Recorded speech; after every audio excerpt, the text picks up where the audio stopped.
Seja bem-vindo ao canal Vergonha de Quê? Meu nome é Anne Evans e este é o áudio do livro Eu Achava que Isso Só Acontecia Comigo, Como Combater a Vergonha e Recuperar o Poder e a Coragem, da autora Brené Brown. Se este assunto é interessante para você, se inscreva no canal, já ative o sininho para que você receba todas as notificações e não perca nenhum conteúdo. Também te convido para assistir às videoaulas referentes a cada capítulo do livro, aqui neste canal Vergonha de Quê, na playlist chamada Estudos de Livro, Eu Achava que Isso Só Acontecia Comigo. Vamos lá!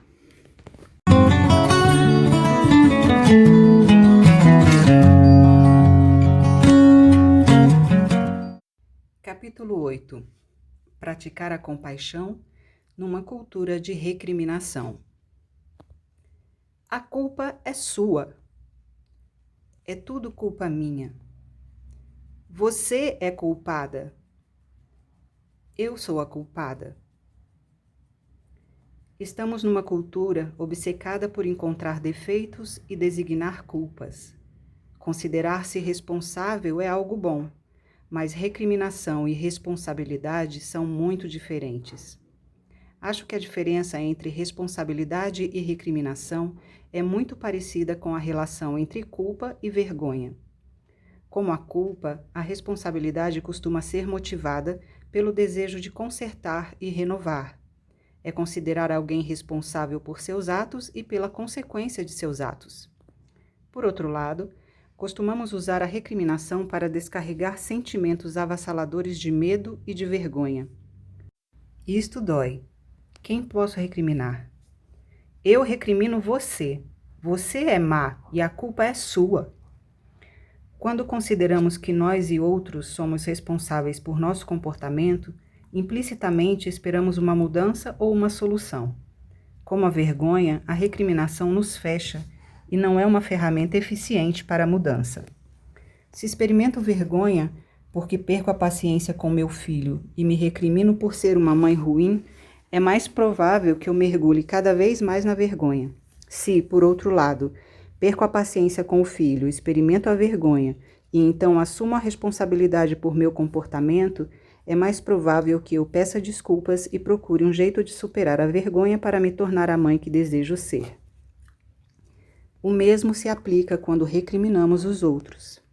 Meg, uma jovem mãe na casa dos 20 anos, contou-me que uma de suas piores experiências com a vergonha ocorreu quando seu filho de 6 anos caiu do trampolim e quebrou o punho. Quando Dana, sua melhor amiga, apareceu no pronto-socorro, Meg desabou e começou a chorar. Estou me sentindo uma mãe terrível. Não posso acreditar que Matthew tenha quebrado aquele punho tão pequenino. Eu deveria ter prestado mais atenção nele. Dana respondeu, não, você deveria ter comprado aquela proteção que lhe falei. Eu disse que ia acontecer alguma coisa assim. Meg mergulhou ainda mais na vergonha. Dana não sentiu necessidade de praticar a compaixão. Ao contrário, ela recriminou Meg pelo acidente com o filho. A recriminação, no caso da história de Meg e Dana, é bem evidente, mas nem sempre é assim. Em geral, é sutil e insidiosa. Não sabemos o que estamos fazendo nem por quê. Por exemplo, se estamos dirigindo e o pneu fura, acabamos nos censurando porque somos gordas e feias. Convencemos a nós mesmas que os pneus de mulheres magras e belas não furam, só os de gente ruim como nós. Ou, se um cheque volta, em vez de pensar, preciso prestar mais atenção na conta bancária, nós pensamos, sou burra, isso aconteceu comigo porque não terminei a faculdade. A cultura da recriminação permeia nossa vida. Estamos constantemente recriminando e envergonhando a nós mesmas e aos outros. Em capítulos anteriores, falamos sobre separação e isolamento. Ambos são derivados da cultura da recriminação. Neste capítulo, vamos explorar mais 4 conceitos relacionados à recriminação: a raiva, a invisibilidade, os estereótipos, os rótulos e a exclusão.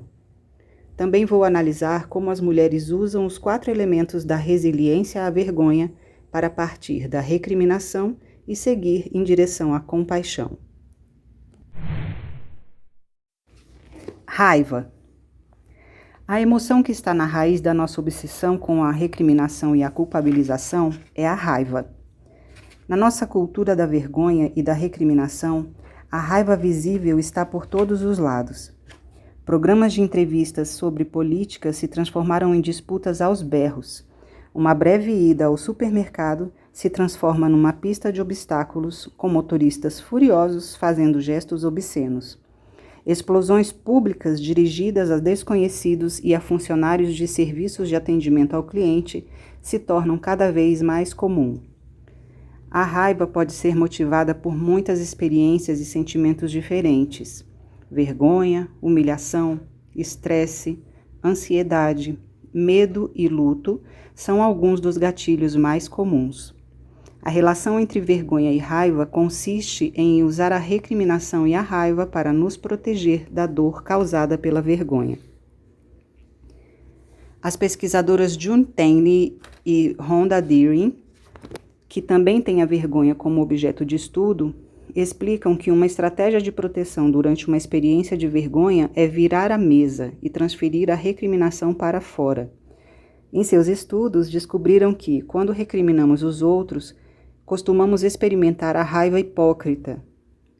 Por ser uma emoção de potência e autoridade, estar com raiva nos ajuda a recuperar uma sensação de controle. Recuperar o controle é importante, pois a vergonha nos faz sentir indignas, paralisadas e inúteis. A reação vergonha, recriminação, raiva, descrita por Taney e Deering, é bem mais parecida ao mover-se contra, estratégia de desconexão que abordamos no capítulo 3. Mover-se contra é a estratégia para lutar contra a vergonha, ganhando poder sobre os outros por meio da agressividade e do uso da vergonha. Entrevistei muitas mulheres que falaram sobre usar a raiva e a recriminação para lidar com sentimentos avassaladores de vergonha. O que ouvi foi um profundo sentimento de arrependimento e tristeza em relação ao mau uso da raiva. Recorrer à fúria e à ira como solução para a vergonha apenas aumenta nossa sensação de sermos inadequadas e indignas de conexão. Taney e Deering escrevem: é quase desnecessário dizer que essa raiva baseada na vergonha pode oferecer problemas sérios para os nossos relacionamentos interpessoais. O objeto da raiva motivada por vergonha está propenso a experimentar essa raiva como a vinda do nada. Vendo naquilo pouco sentido do ponto de vista racional, o infeliz interlocutor costuma se perguntar: de onde veio isso? Taney e Deering prosseguem. Desse modo, embora a raiva defensiva possa representar um ganho de curto prazo para diminuir a dor da vergonha naquele momento, o saldo de consequências desse tipo costuma ser destrutivo para os relacionamentos interpessoais, tanto de imediato quanto a longo prazo. A raiva e a recriminação defensivas decorrentes da vergonha podem, em seguida, levar a um recolhimento por parte de um dos envolvidos ou de ambos, ou a um crescente antagonismo com recriminações mútuas. Em qualquer caso, o resultado final será provavelmente uma cisão no relacionamento. A raiva não é uma emoção ruim. De fato, sentir e expressar a raiva de forma apropriada é vital para a construção de um relacionamento. Mas descontar nos outros quando sentimos vergonha não é uma questão de sentir raiva. Quando agimos assim, sentimos vergonha e a mascaramos com a raiva. Além do mais, a raiva e a recriminação motivadas pela vergonha raramente são expressas de forma construtiva. A vergonha nos inunda com emoção e dor, e o instinto de vergonha, recriminação, raiva é se derramar sobre outra pessoa. Se uma das nossas principais cortinas da vergonha é a raiva e a recriminação, é essencial compreender e reconhecer que se trata de uma estratégia. Em seguida, precisamos descobrir como nos acalmar e manter a cabeça no lugar quando reconhecemos que estamos envergonhadas. Muitas mulheres entrevistadas falaram do valor de respirar fundo. Ficar quieta e respirar fundo me ajuda a recuperar o equilíbrio emocional quando sinto vergonha. Algumas disseram que pedem licença em determinadas situações e se afastam. Precisamos descobrir como conseguir aquele tempo necessário para analisar a situação de vergonha e então tomar decisões conscientes sobre nossas reações e respostas. Na minha pesquisa, assim como na vida pessoal, descobri que isso demanda muita prática. Também exige coragem para voltar atrás e pedir desculpas quando nossas reações de raiva e recriminação nos vencem. Invisibilidade. O emprego da raiva e da recriminação como proteção faz sentido quando se pensa na vergonha como exposição. Para muitos de nós, a vergonha tem relação com a exposição ou o medo de se sentir exposto.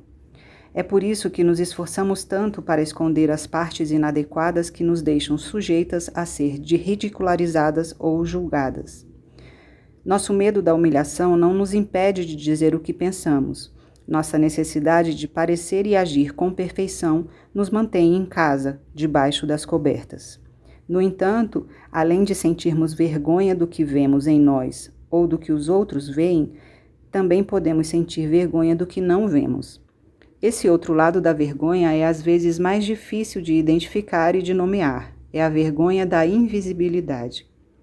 Por vários anos, dei aulas de questões femininas em um curso de pós-graduação em assistência social. A cada semestre, eu dedicava uma aula ao Dia da Revista. As alunas traziam para a aula exemplares de suas revistas de moda favoritas. Sempre acabávamos com pelo menos 150 revistas variadas espalhadas pelo chão. Eu dava tesoura, cola e papel para os alunos. A primeira tarefa era passar 1 hora folheando as revistas e cortando as imagens para fazer uma colagem dos looks que consideravam ideais. Roupas, joias, cabelo, maquiagem, braços, pernas, pés, sapatos, tudo o que as inspirava. Ao final dessa primeira hora de aula, cada estudante tinha uma colagem completa, algumas muito detalhadas. Uma das questões mais significativas de conscientização que emergiam no exercício é a rapidez com que cortamos as mulheres em partes para montar nossas imagens ideais. Queremos os olhos desta, o nariz daquela, estes lábios, esse cabelo, só que nesta cor. Os braços desta estão excessivamente finos, mas gosto das coxas. Basicamente, esquartejamos as mulheres para esculpir a perfeição. A tarefa seguinte era que cada uma encontrasse imagem nas revistas que realmente parecessem com elas. Fotografias que fossem o mais semelhantes possível à sua aparência real, seu tamanho e formas. Braços, pernas, quadris, tudo real. Suas roupas nesse dia, o cabelo, etc. Depois de uns 15 minutos, as alunas estavam frustradas e paravam de procurar. Quando apresentavam suas colagens, algumas tinham um par de sapatos ou um corte de cabelo semelhante, mas era tudo. Então, eu fazia uma pergunta simples para a turma em relação a esse exercício. Onde vocês estão? Vocês pagam por essas revistas, vocês as adoram. Onde vocês estão nessas páginas? A resposta é simples e tem um grande potencial de vergonha. Não estamos ali porque não temos importância para essa cultura. Quanto mais você se afasta do ideal de ser jovem, bonita, branca, traços finos, sensual, magra, com aparência infantil, rica, sedutora, donzela em perigo, confusa, quanto mais afastado dessas características, menos você importa. A última etapa do exercício com a revista é responder à pergunta: como você se sente sendo invisível? A imensa maioria respondeu que imediatamente se recriminava. Sou invisível porque não sou suficientemente boa, ou sou invisível porque não tenho importância. Só depois que começávamos a falar sobre as perguntas relacionadas à consciência crítica é que as mulheres percebiam que se recriminar era destrutivo e as levava à vergonha. A invisibilidade diz respeito à desconexão e à impotência. Quando não nos vemos refletidas na nossa cultura, nos sentimos reduzidas a algo tão pequeno e insignificante que somos facilmente eliminadas do mundo das coisas importantes. tanto o processo de ser reduzida quanto o produto final, a invisibilidade, podem suscitar a vergonha. Nas entrevistas sobre envelhecimento, traumas e estereótipos, havia uma forte conexão com essa questão da invisibilidade e que também se aplicava às participantes que falaram sobre questões de identidade como raça e orientação sexual. Ao dividir experiências e percepções comigo, as participantes me ajudaram a descobrir o mecanismo primário usado para reduzir e nos apagar: os estereótipos. Estereótipos e rótulos. Embora todo mundo empregue estereótipos diariamente, acho que é útil partir de uma definição. Aqui está a mais clara que encontrei. Um estereótipo é uma generalização e uma definição rígida de características de um grupo, designadas a pessoas pelo fato de integrarem esse grupo. Às vezes não vemos problema no uso de estereótipos, quando não os aplicamos de forma maliciosa ou para reforçar preconceitos. Nós os usamos porque nos ajudam a formar uma imagem rápida. Ela não vai fazer isso, é totalmente natureba. Não sei o que ela vai achar, é muito careta. Não peça a ela, é a típica supermãe. Parecem bem inofensivos, mas há uma curta distância entre o benigno e o humilhante. Veja as seguintes declarações retiradas das entrevistas.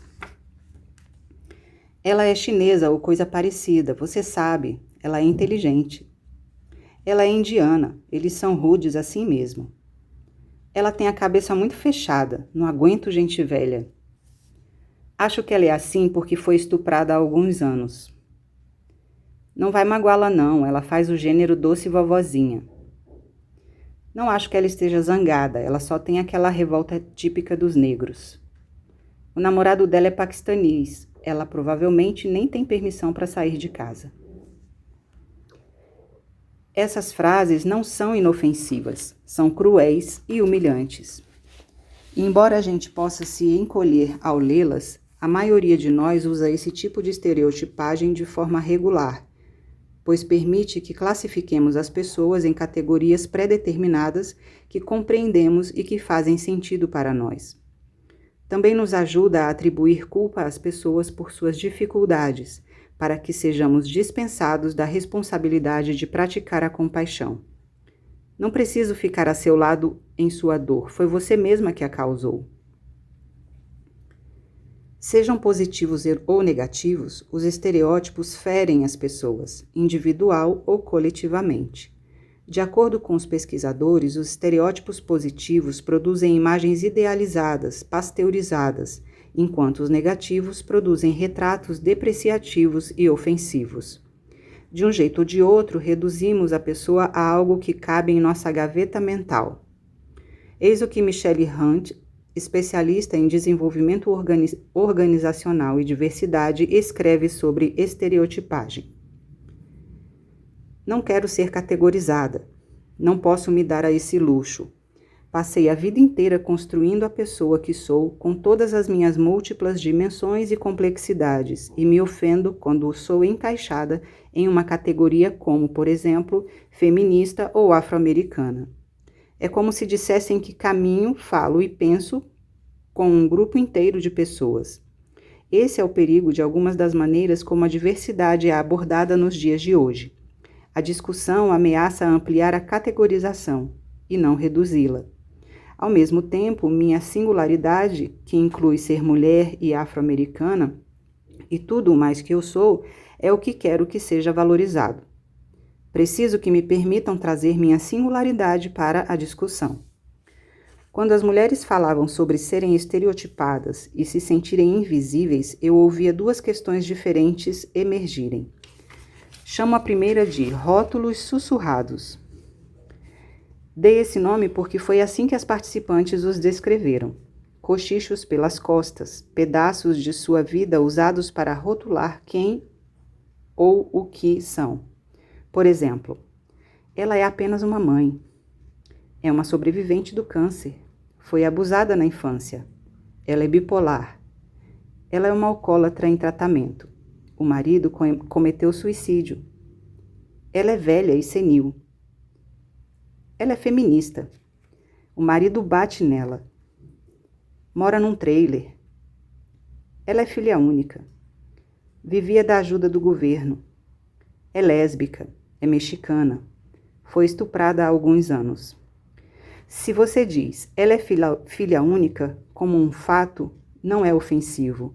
Porém, ao dizer ela é filha única como forma de explicar por que alguém age de certa forma, dizendo, por exemplo, ela é mesmo egocêntrica, sabe como é, filha única. Então, vira o rótulo.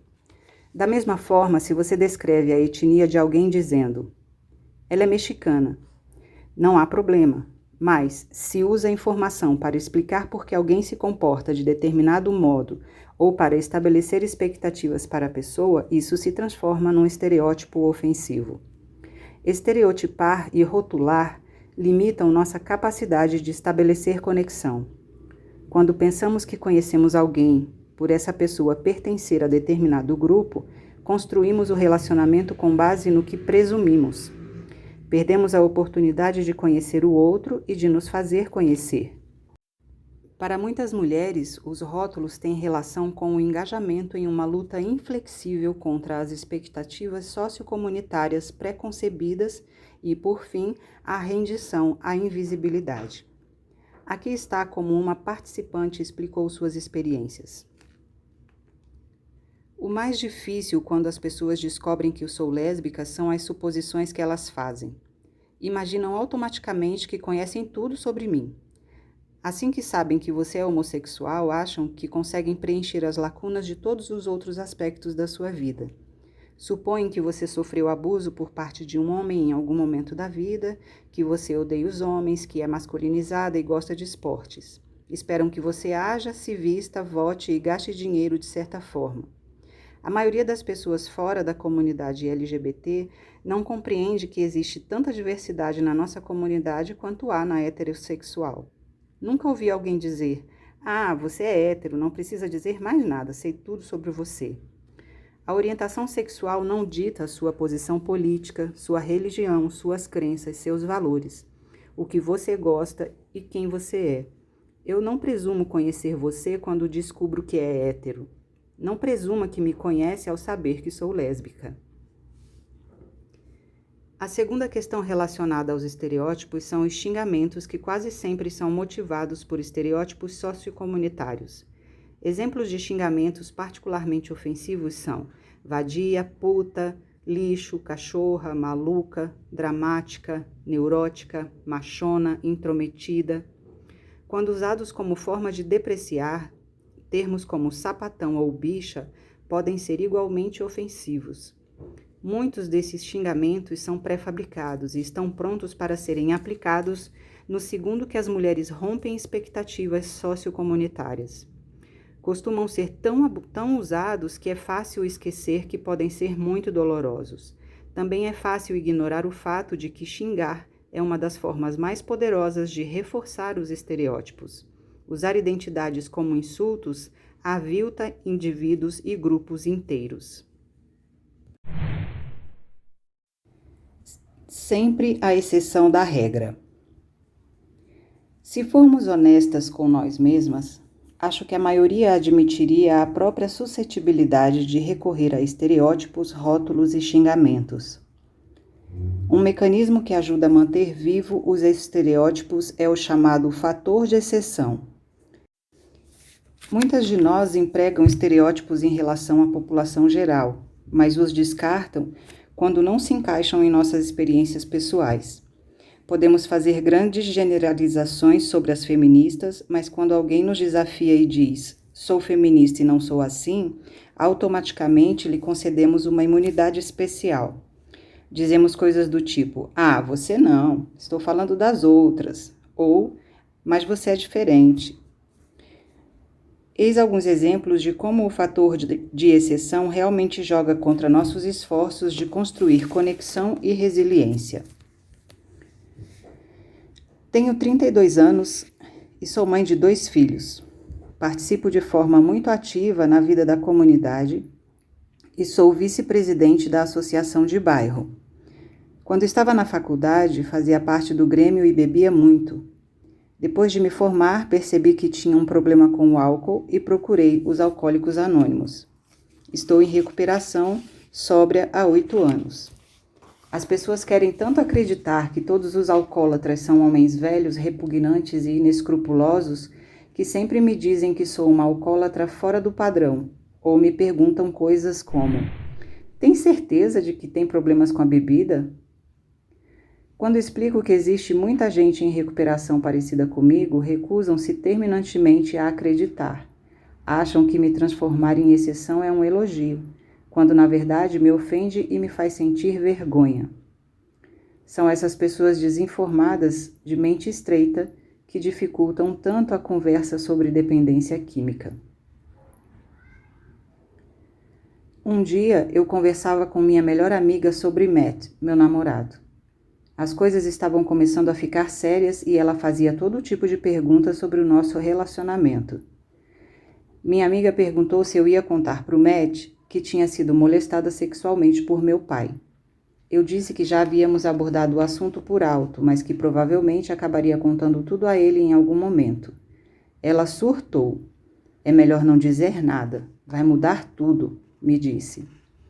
Quando perguntei o que queria dizer, ela me advertiu de que ele talvez deixasse de apreciar o sexo comigo, ou que poderia pensar que eu o trairia, ou pior, talvez não quisesse se casar comigo com medo de que eu fosse fazer a mesma coisa com os nossos filhos.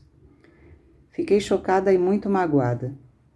Perguntei a ela se achava que ter sido vítima de abuso me tornava estranha, promíscua ou mais propensa a submeter meus filhos à mesma situação. Ela respondeu: não penso isso de você, mas provavelmente deve ser verdade em relação a outras pessoas que sofrerão abusos. Ela nunca saberá como isso me feriu ou como mudou o que eu sentia por ela. Nas faculdades de assistência social, passamos um tempo considerável estudando estereótipos e rótulos. Como mencionei antes, não acreditamos no conceito da objetividade pura. Assim, para manter relacionamentos significativos e éticos com nossos clientes, temos de explorar nossas crenças, valores e estereótipos. Se não estamos propostos a tirar conclusões precipitadas sobre nossos clientes, seus problemas e o nosso trabalho. Com o tempo, percebi como é importante compreender que não estamos imunes a empregar estereótipos em relação a nós mesmas e a outras pessoas que compartilham identidades específicas. Entre os estereótipos mais difíceis de trazer à luz para a discussão estão aqueles que acreditamos ter o direito de expressar por dizerem respeito ao nosso próprio grupo. De certo modo, passamos a acreditar que ser mulher nos dá permissão de estereotipar e rotular outras mulheres, que ser lésbica nos dá o direito de estereotipar e rotular outras lésbicas, e assim por diante. Há 5 anos, desenvolvi um exercício para ajudar assistentes sociais a identificar estereótipos consentidos. Para o exercício, peço que façam uma lista de 3 grupos identitários aos quais os participantes pertençam. Em seguida, peço que identifiquem alguns dos estereótipos e rótulos associados a cada grupo. Por fim, peço que identifiquem os estereótipos que usam para caracterizar os diversos membros de seu grupo identitário. Nossas alunas são predominantemente do sexo feminino. Assim, a maioria identifica mulheres como um grupo aos quais pertence. Quando identificam estereótipos associados a mulheres, elas usam rótulos como fofoqueiras, mentirosas, traiçoeiras, manipuladoras, histéricas e neuróticas. Muitas das alunas admitem que usam esses termos para descrever outras mulheres. Isso sempre provoca grandes discussões porque, em geral, respondo assim: não acho que eu seja fofoqueira, mentirosa ou traiçoeira. Não acho que sou manipuladora nem neurótica, tampouco histérica. Também nunca atendi nenhuma mulher assim. Fico curiosa, se esses são os termos que empregamos para descrever mulheres e não somos nada disso, quem somos? Onde estão todas as mulheres fofoqueiras, traiçoeiras, mentirosas, armadoras, neuróticas e malucas? É quando dizem: bem, somos a exceção. Também argumentam que, se fazem parte do grupo, podem usar tais rótulos para descrever outros membros do mesmo grupo. Se estou acima do peso, tenho permissão de chamá-la de gorda. Se compartilhamos da mesma identidade racial ou cultural, tenho permissão para usar termos que pessoas de fora não poderiam usar. Permitir-nos estereotipar e rotular membros de nosso próprio grupo se torna uma escorregadia ladeira da vergonha. Com frequência, não percebemos que nos abandonamos a nós mesmas e a outros integrantes do grupo quando nos voltamos contra os nossos. Envelhecimento. Durante uma oficina recente, perguntei se alguém queria compartilhar a experiência com o exercício dos gatilhos da vergonha. Uma mulher levantou a mão e disse: ao examinar esses gatilhos e percepções, me dei conta de que não é envelhecer que dói. É o fato de que realmente acredito em todos os mitos sobre mim, minhas habilidades, meu corpo. Não acho que meu corpo tenha me traído, são os estereótipos que estão me traindo. Quando o assunto é envelhecer, as participantes explicaram que o poder dos estereótipos é bem mais doloroso do que o processo em si.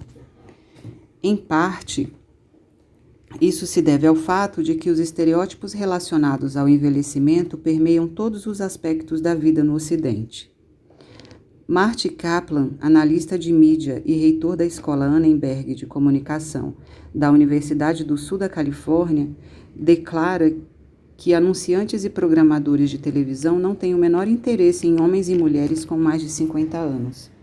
E explica: na verdade, alguns programadores têm verdadeira aversão àqueles acima de 50. Se alguma estatística indica que você tem audiência nessa faixa etária, funciona como criptonita para os anunciantes. Esses foram os comentários do Dr. Kaplan durante um segmento da CBS Sunday Morning. O programa apresentava uma reportagem sobre a ambicionada faixa dos 18 aos 49 anos, a mais valorizada pelo marketing e pela publicidade dos Estados Unidos. No segmento também foi apresentado um anúncio da AARP, organização sem fins lucrativos dedicada à terceira idade, que diz: hoje não é a medicina que visa que você morreu, é o marketing. Vejamos alguns dos estereótipos negativos ligados ao envelhecimento e as características correspondentes encontradas pelos pesquisadores. Desanimado, amedrontado, deprimido, sem perspectiva, solitário, negligenciado. Recluso, ingênuo, introvertido, tímido. Megera ou rabugento. Amargo, queixoso, exigente, inflexível, preconceituoso, intrometido, teimoso. Levemente comprometido, dependente, frágil, lento, cansado. Severamente comprometido, fraco, desarticulado, incoerente, senil. Vulnerável, amedrontado, entediado, apático, hipocondríaco, avarento, assustadiço, vitimizado. Agora examinemos 4 estereótipos positivos que emergiram na mesma pesquisa. Melhor idade: ativo, alerta, capaz, animado, sociável, saudável. Avô perfeito: divertido, grato, feliz, amoroso, sábio. Vizinho de cidade do interior: frugal, antiquado, resistente. Conservador tipo John Wayne: emotivo, nostálgico, patriota, religioso. Ao olharmos essa lista, é difícil negar que esses estereótipos se aplicam a alguma das pessoas que conhecemos. É isso que os torna tão perigosos. Eles se ajustam tão bem que nos permitimos descartar qualquer coisa que se afaste daquela imagem. Quando vemos aquela vizinha que parece ser a avó perfeita, ficamos menos propensos a reparar em seus hematomas ou em outros sinais de que sofre agressões físicas. E mais, ela poderia ficar tão empenhada em cumprir a expectativa que nunca nos contaria nada. Quando precisamos que nosso pai, John Wayne, corresponda à imagem de durão, ele pode se sentir envergonhado demais para dividir seus medos ou vulnerabilidades conosco. Ou, como vemos no depoimento a seguir, podemos acreditar que nossa avó, na melhor idade, é tão feliz que não se importa em ser reduzida a uma fonte de diversão. Meus filhos e netos dizem coisas como: dance para nós, vovó, dance. Não porque eu antes fosse uma ótima bailarina, mas porque eles assistem e riem de mim. Às vezes, quando estou dançando, eles dizem: "Vamos lá, vovó." Dói muito. Sinto vergonha porque gostam de rir de mim. Eles me veem como uma velha que os diverte. Sou a avó deles, não uma mulher de verdade com sentimentos. Não uma pessoa talentosa e interessante. Tenho vergonha por isso me incomodar tanto. Sei que eles me amam muito. É que às vezes são muito insensíveis. Estereotipar é uma forma de recriminar e de depreciar, dois ingredientes importantes para criar vergonha. Se queremos sair da recriminação em direção à conexão e à compaixão, precisamos trabalhar para perceber como, quando e por que usamos os estereótipos. Sobrevivendo a um trauma. Como aprendemos no capítulo anterior, muitas das mensagens que geram vergonha estão relacionadas com a perfeição. Mas quando se trata de sobreviver a traumas, os estereótipos se baseiam na imperfeição, aquele estigma de ter sido arruinada ou permanentemente ferida e em recriminação, por ter de algum modo sido responsável pelo trauma.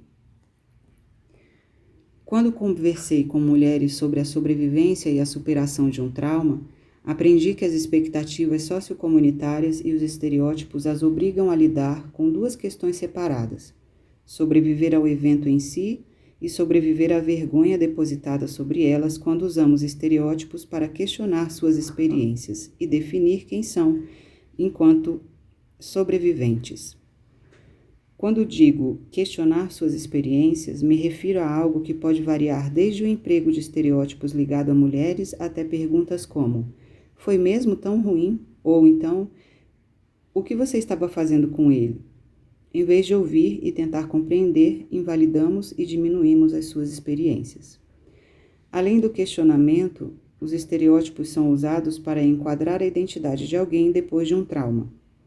A maioria de nós internalizou ideias bem fortes sobre como as pessoas conseguem ou não conseguem sobreviver a traumas. Recentemente, dei uma palestra em uma organização profissional para mulheres. Durante a sessão de autógrafos que se seguiu à palestra, uma mulher se aproximou da mesa com 4 livros. Lágrimas desciam do seu rosto quando ela falou: "Um é para mim e os outros são para minha irmã e suas 2 filhas. Minha sobrinha foi estuprada na faculdade há alguns meses." Ela respirou fundo e continuou: "Era uma menina bonita e inteligente. Tinha a vida inteira pela frente." Num primeiro momento, fui pega de surpresa e pensei: "Ai, meu Deus, ela morreu." Depois me dei conta que estava autografando um livro para ela. A tia queria dizer que ela era bonita e inteligente antes de ser estuprada. Duvido seriamente que aquela mulher, chorando a sorte da sobrinha na minha frente e em público, percebesse o que estava dizendo e como aquilo poderia ser vergonhoso para a jovem. Somos todos vulneráveis a criar esses tipos de pressupostos ou juízos. Quantas vezes ouvimos ou pensamos: "Ela nunca mais será a mesma", ou "a vida dela está arruinada para sempre." Podemos também usar o conhecimento sobre o trauma de alguém para explicar seu comportamento. A história de Alicia é um exemplo excelente. Alicia e Tom namoravam havia quase 2 anos quando a entrevistei. Ela contou que o relacionamento estava se encaminhando para um triste fim. Quando perguntei o motivo, ela me falou que meses antes tinha confidenciado a Tom que fora fisicamente abusada pela mãe e pelo padrasto quando criança e que por isso tinha sido criada pela avó. Ela me disse que Tom demonstrou muito apoio e compaixão, mas desde então, sempre que ela ficava zangada ou aborrecida, ele atribuía suas emoções ao fato de ter sido uma criança vítima de maus tratos. Alicia explicou que, aos olhos de Tom, essa era sua nova identidade e razão para o seu comportamento. Ela disse: "Ele chegou a lembrar a época que a gente começou a namorar e a dizer coisas do tipo: 'Ah, faz tanto sentido agora. Foi por isso que você detestou aquele filme.'" Alicia também contou que poucos dias antes havia chegado do trabalho e começado a chorar. Tinha recebido uma bronca do chefe na frente de um dos colegas. A reação de Tom foi dizer: "Você tem muita dificuldade em lidar com as críticas no trabalho por causa dos abusos por parte dos seus pais." Alicia explicou a Tom que era normal não querer ser criticada diante de colegas e perguntou a ele: "Não posso ser como todo mundo?"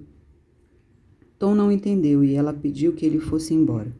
Alicia disse: fui abusada quando era pequena. Sentia vergonha, mas não podia fazer nada porque eu era apenas uma criança.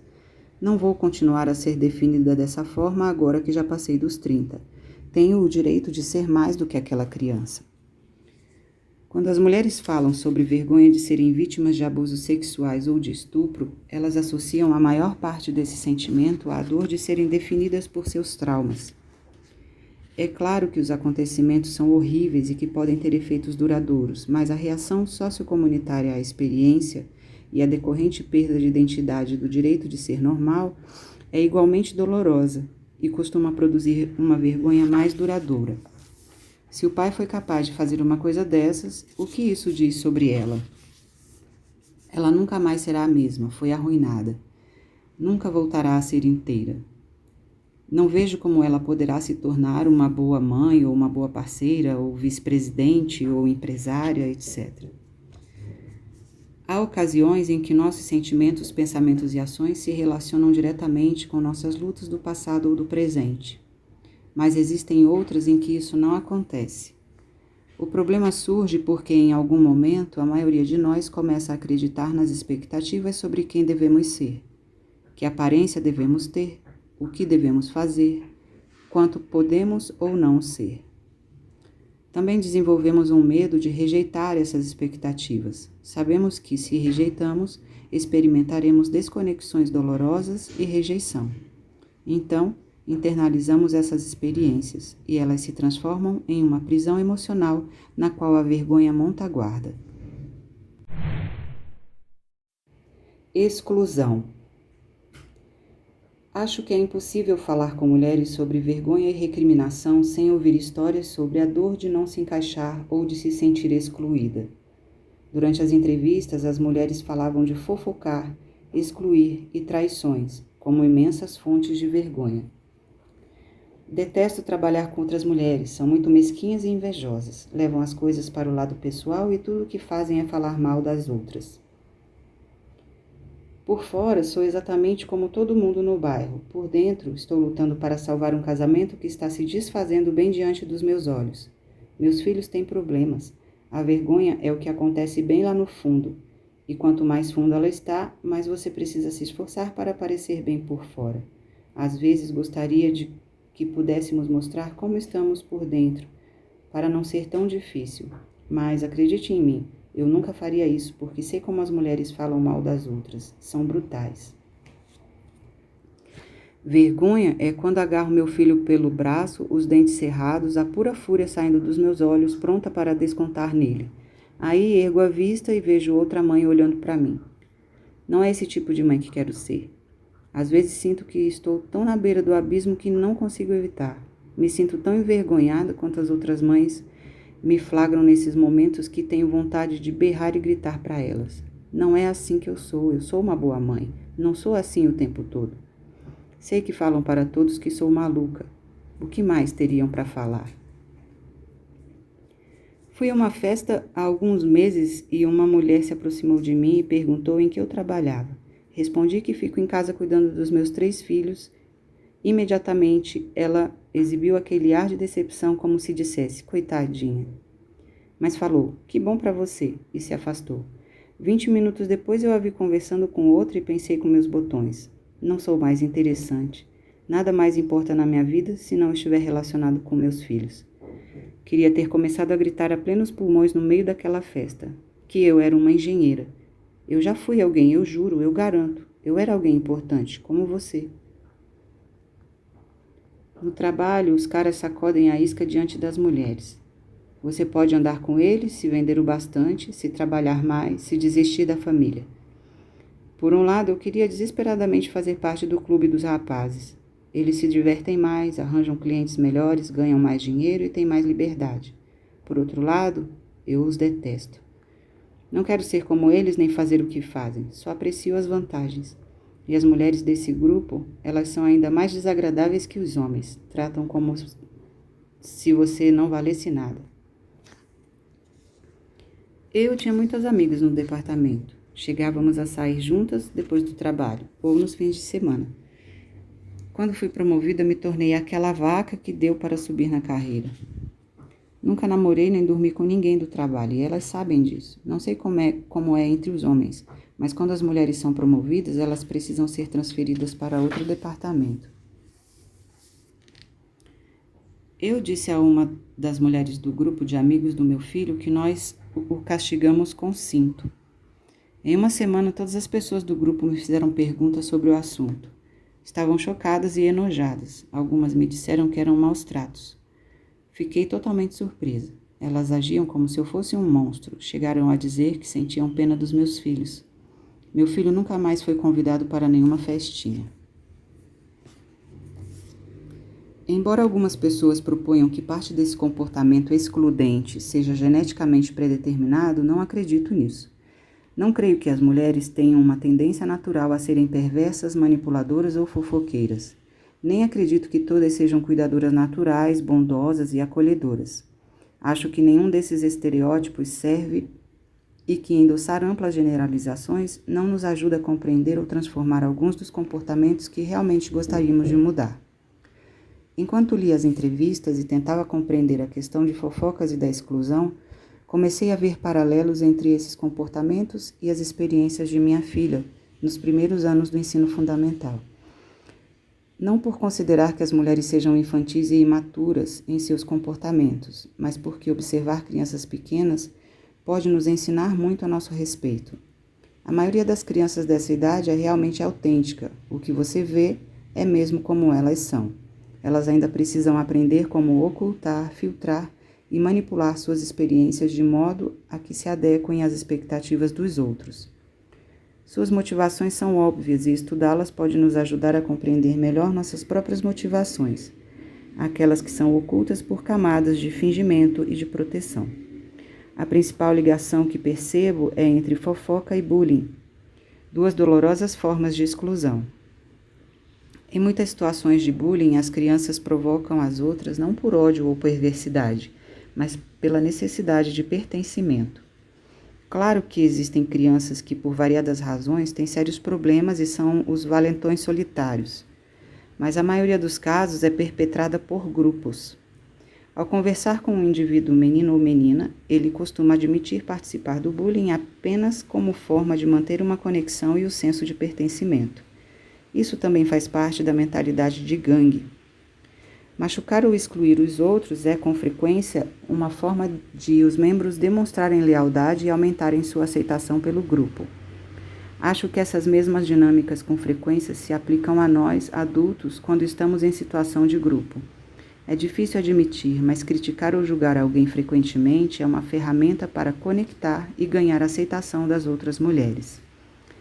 Pensem em como é difícil forjar uma conexão instantânea ao falar de alguém ou dizer algo contundente sobre um conhecido em comum. É quase um rito de passagem entre novos amigos. Se não conseguir pensar em algo para dizer, fale mal de alguém. Podemos compactuar com as fofocas feitas no corredor, não porque acreditamos nelas, mas porque é assim que nos conectamos com as colegas que estão conosco, nos reunindo e compartilhando informações secretas. Formamos um júri coeso e juntas dispensamos julgamentos. E enquanto nos afastamos, quase saltitantes, pensamos: são minhas amigas, elas gostam de mim e eu gosto delas. Claro que, conforme o dia avança, podemos ser tomadas por aquele sentimento desalentador ao pensar: será que falam de mim daquele jeito? Quando a mulher que julgamos e condenamos mais cedo se aproxima, diz algo simpático ou apenas faz perguntas sobre o projeto em que estamos trabalhando, nos indagamos se ela sabe. Tentamos imaginar como se sentiria se tivesse uma vaga ideia do que dissemos. Nós nos sentimos mal por um segundo, depois descartamos esse sentimento. Para a maioria, porém, o mal-estar volta a se esgueirar. Ficamos zangadas com o nosso comportamento. Por que fiz isso? Detesto quando faço fofocas assim. Não estamos mais saltitantes e nos vemos em terreno pouco firme. Perdemos o contato com nossa coragem e compaixão. Também forjamos um vínculo escorregadio com as colegas. Sabemos o que acontece no corredor. Sentimos como se houvesse duas opções: juntar-se a elas nas fofocas ou correr o risco de ser o próximo alvo. Com frequência me perguntam se as fofocas são realmente uma forma séria de exclusão. É um problema relacionado à vergonha ou apenas algo que nos deixa levemente culpadas? Acho que existem diversas respostas para essa pergunta. Primeiro, devemos esclarecer: existe a questão de fazer fofoca e existe a questão de ser o alvo de fofocas. Não podemos dizer se é vergonhoso fazer fofocas sobre os outros. É um problema bastante pessoal. Para muitas das mulheres que entrevistei, fazer fofocas era descrito como vergonhoso, pois com frequência era motivado pela necessidade de se sentirem aceitas. Também fazia com que ficassem mais longe de serem pessoas compassivas. Para outras era uma questão de culpa. Essas mulheres descreviam a fofoca mais como um hábito que as fazia sentir mal. Posso sentir vergonha ou culpa sobre fofocar. Depende dos meus motivos, do que estou falando e de como me sinto. Ser alvo de fofocas, porém, é normalmente muito vergonhoso e extremamente doloroso. O que as pessoas dizem pelas nossas costas pode espelhar nossa lista de identidades indesejadas. É nosso maior medo. Saímos de um cômodo e as pessoas começam a usar nossas identidades mais odiadas para nos descrever. Foi o que aconteceu com uma das participantes da pesquisa. Vejamos a sua história. Conheci Lori por intermédio de Melanie, sua melhor amiga. Melanie participou de uma das primeiras rodadas de entrevistas e foi ouvida novamente depois. Na minha segunda entrevista com Melanie, ela sugeriu que eu telefonasse para Lori, que havia experimentado, segundo ela, uma das piores situações de vergonha que você poderia imaginar. Lori e eu acabamos entrando em contato pelo telefone. Lori e Melanie eram amigas desde o ensino médio. Agora, na casa dos 30 anos, moram em estados diferentes, mas mantêm contato por e-mail e visitas ocasionais. Lori reside num grande bairro suburbano e tem muitas amigas. Trabalha meio período na empresa do marido e está muito envolvida nas atividades da comunidade. Melanie a descreveu como o tipo de pessoa que conhece os vizinhos e todo mundo da escola dos filhos. Tanto Lori quanto Melanie destacaram o quanto Lori está comprometida com a missão de ser uma boa mãe. Todos os meses, Lori e outras 8 famílias do bairro se revezam na organização de um jantar coletivo. Lori estava em um desses jantares com a família quando essa situação difícil de imaginar se desenrolou. Lori explicou que estava na cozinha com outras 5 ou 6 mães. Os homens estavam do lado de fora e as crianças brincavam na sala de televisão e nos quartos. Lori disse: minha filha caçula entrou e me contou que a irmã Kelly não havia comido pizza, mas já estava no segundo cupcake. Fiquei frustrada e saí da cozinha para procurar Kelly. Quando a encontrei, conversei sobre o fato de ter recusado a refeição e estava me dirigindo de volta para a cozinha quando parei para limpar um punhado de migalhas de cupcake no chão, bem diante da porta. Lori continuou a descrever a cena. Enquanto limpava o chão, ouvi minhas amigas cochichando. Uma delas falou: ela é tão dura com aquelas meninas. Outra concordou: fica louca quando não comem. Mas olhem para ela, pele e osso, o que esperava. Outra amiga disse: eu sei, ela é tão perfeccionista. Acha que ela é anoréxica? Lori explicou que não havia passado em sua cabeça que poderiam estar falando dela, mas ao entrar na cozinha ficou claro pela expressão no rosto das mulheres. Lori era o assunto dos comentários. Lori me disse: fiquei ali parada com a boca aberta. Não sabia se deveria gritar e correr ou se começava a chorar. Então, finalmente, uma das mulheres disse: sinto muito, Lori, estávamos apenas conversando. Outra se apressou a acrescentar: isso mesmo, sentimos muito, só ficamos um pouco preocupadas. Você sabe quanto a amamos. Lori contou que apenas olhou para elas e disse: tudo bem, preciso ir embora. Reuniu as filhas e o marido e foi direto para casa. Lori não saiu durante todo o fim de semana. Sheila, uma das mulheres naquela cozinha, deixou 2 mensagens pedindo a Lori que telefonasse. Lori não ligou de volta. Na manhã de segunda-feira, pediu ao marido que deixasse as crianças na escola. No início da tarde, 3 mulheres foram até sua casa. Ela abriu a porta, relutante, mas não as convidou a entrar.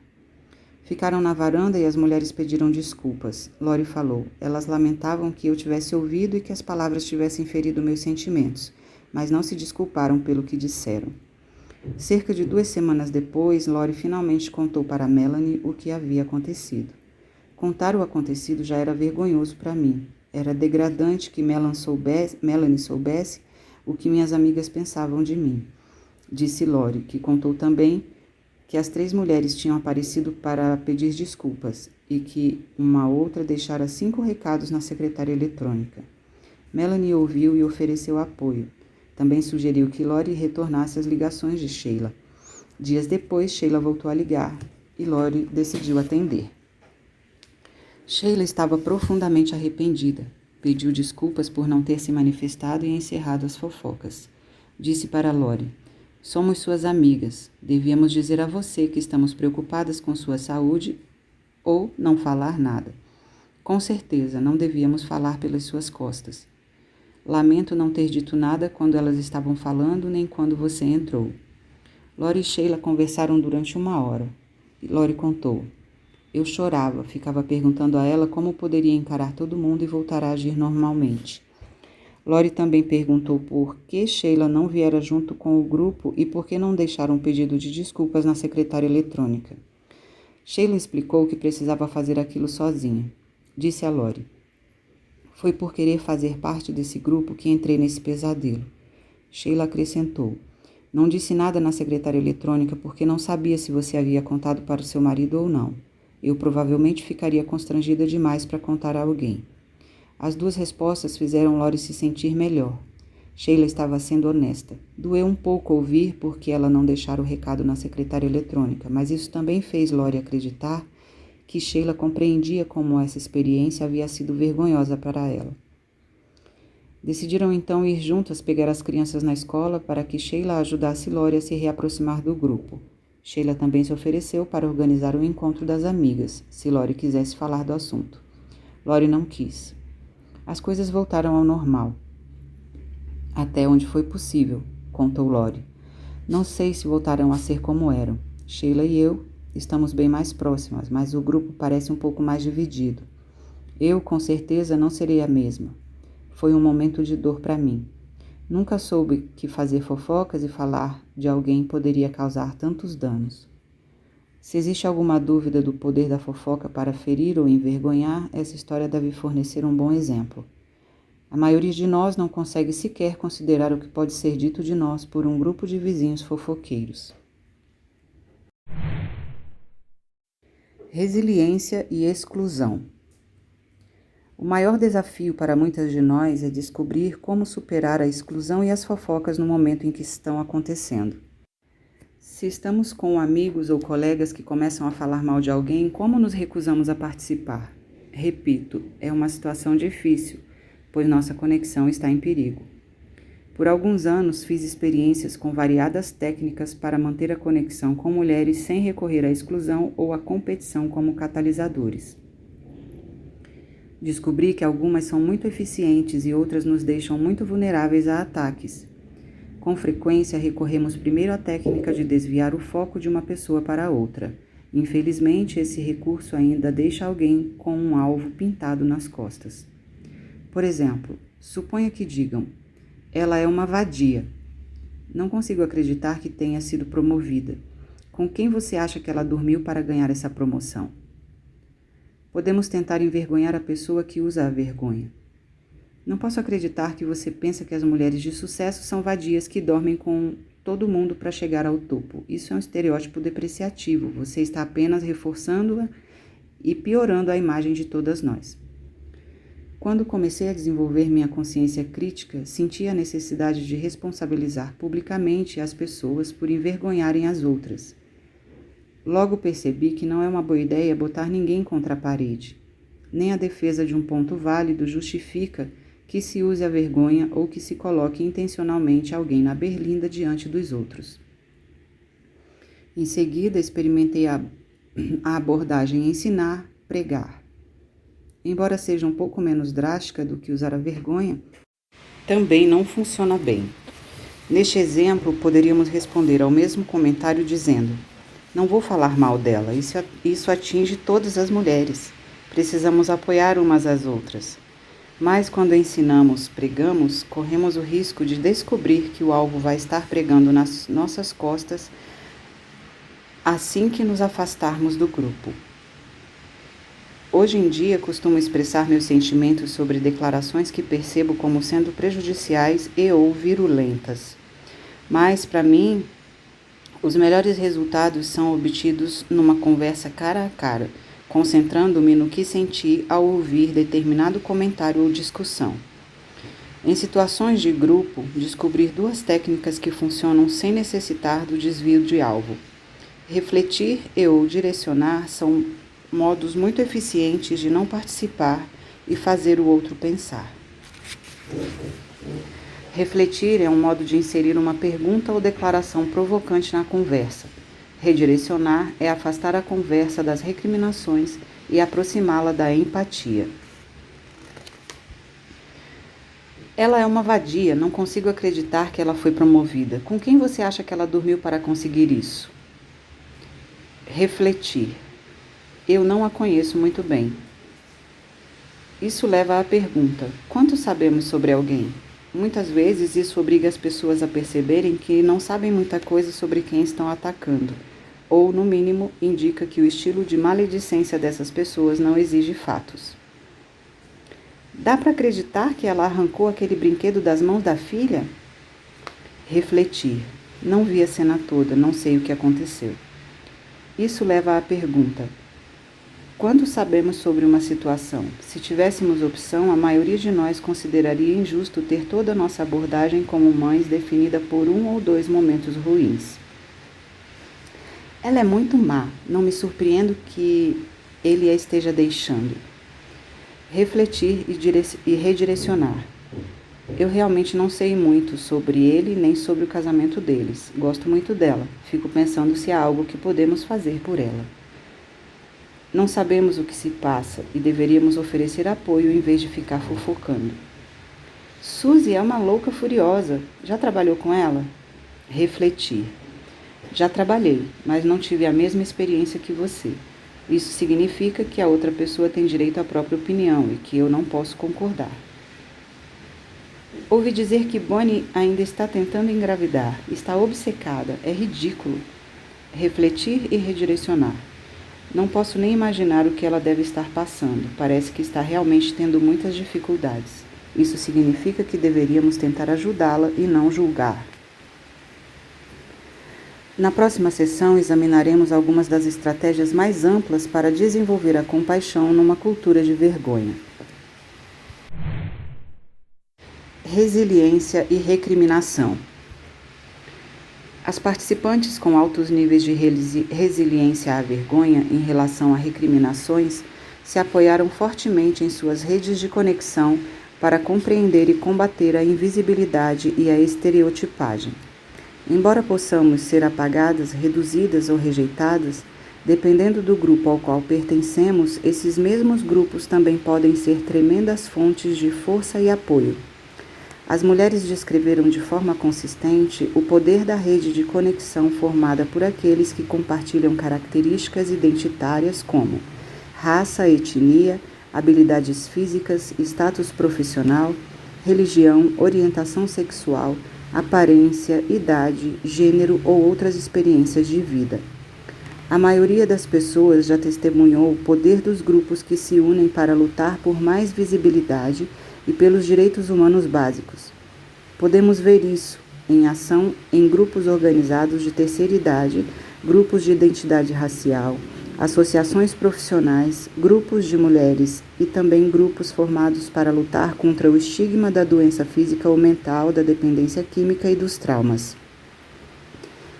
A maioria de nós também experimentou a força de pertencer a grupos de identidade informais, quer sejam comunitários, cívicos ou de paz.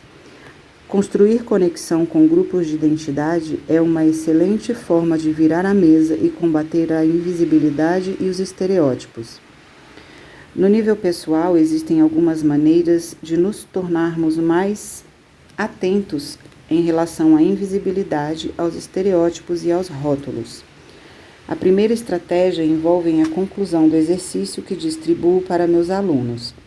É importante reconhecer a forma como enxergamos nossa própria identidade e assumir nossa suscetibilidade e estereotipar integrantes de nosso grupo. Em seguida, podemos identificar os estereótipos aos quais somos sujeitos ocasionalmente e examiná-los à luz de um diálogo provocante desenvolvido pela pesquisadora e educadora Mary Bricker Jenkins. Ela sugere que façamos a nós mesmas as seguintes perguntas: quem sou eu? Quem diz isso? Quem se beneficia com esses rótulos? Se os rótulos não me beneficiam, o que deve mudar e como? As participantes com altos níveis de resiliência à vergonha realmente enfatizaram a importância da mudança. A invisibilidade é insidiosa e estereotipar é uma forma padrão de pensar. Se não reconhecermos ou admitirmos nossa parte nesses processos, não seremos capazes de mudá-los. Uma mulher disse sobre o envelhecimento: prefiro gastar meu tempo, energia e dinheiro trabalhando para redefinir o que significa ser velho. Despender recursos tentando ficar jovem é uma batalha impossível e cansativa. Pelo menos quando se batalha contra o etarismo, é possível fazer a diferença para mais pessoas além de você mesma.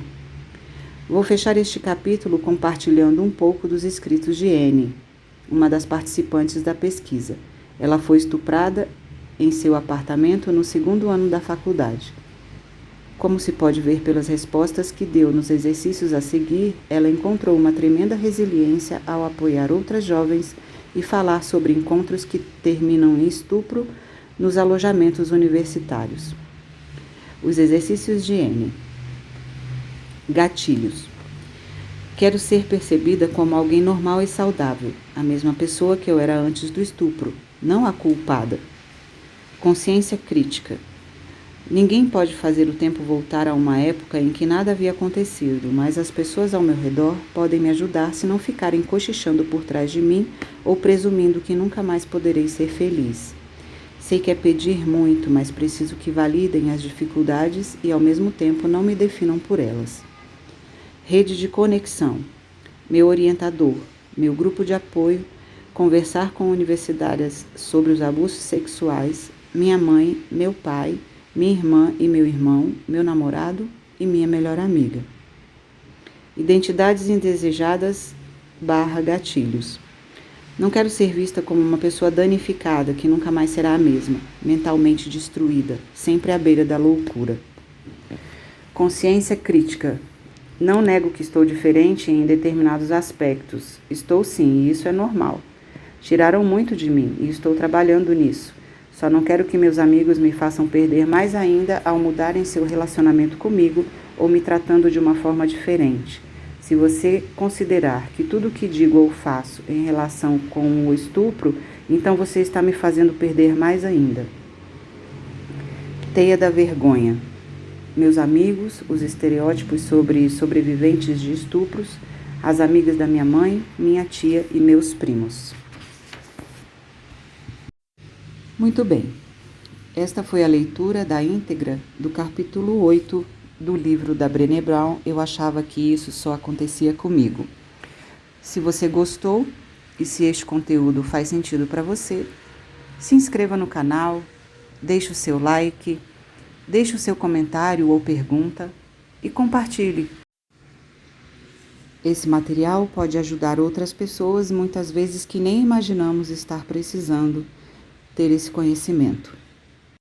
Também te convido a acessar o canal do Telegram, o link está na descrição deste vídeo, e acessar um material em PDF de resumo deste livro e também a playlist das videoaulas de cada capítulo deste livro. Se você está ouvindo este áudio antes do dia 14 de fevereiro de 2022, também te convido para participar da primeira semana da Comunicação para a Paz, que será entre os dias 14 e 18 de fevereiro, às 20 horas, aqui no meu YouTube, neste canal Vergonha de Quê. Até mais. Deus abençoe o seu dia.